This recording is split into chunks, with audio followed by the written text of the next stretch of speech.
Buongiorno, bentrovati col notiziario di prealpina.it. In primo piano la cronaca: si sono formati 3 chilometri di coda questa mattina sull'Autolaghi in direzione nord a causa di un incidente avvenuto poco prima delle 11 tra Legnano e Castellanza. 4 le auto coinvolte, non ci sono per fortuna feriti gravi. Sul posto la polizia stradale e un'ambulanza del 118.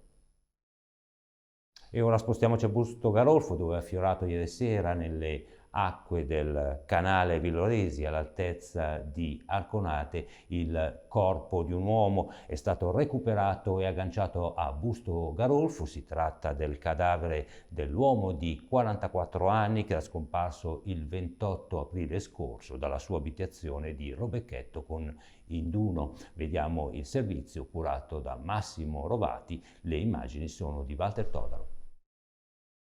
Un corpo emerge dalle acque del canale e dopo i primi accertamenti la tragica scoperta. Si tratta dell'uomo che era scomparso il 28 aprile scorso dalla sua abitazione di Robecchetto con Induno.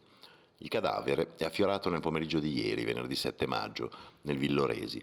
È stato visto all'altezza di Arconate, poi verso le 18:30 è stato agganciato e recuperato nei pressi del lavatoio dietro il cimitero di Busto Garolfo. Sul posto i vigili del fuoco sommozzatori, i carabinieri e la polizia locale di Busto Garolfo.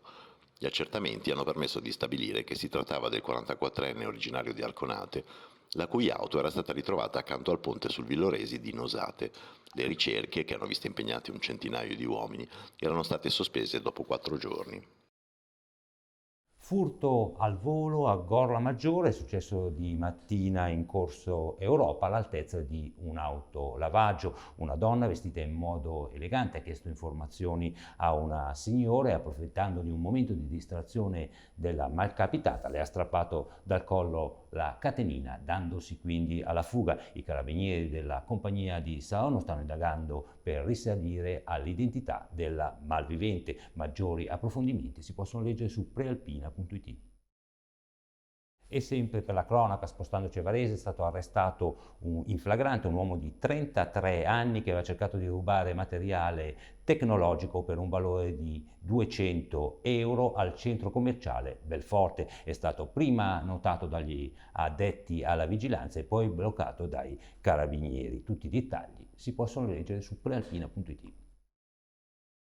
E chiudiamo con Malpensa. È un'iniziativa davvero curiosa: il personale di Airport Handling che balla sulle note di Gerusalemme. Il balletto è avvenuto al Terminal 1 e si chiude con l'auspicio: il meglio deve ancora venire. Il video e il servizio sono disponibili su prealpina.it.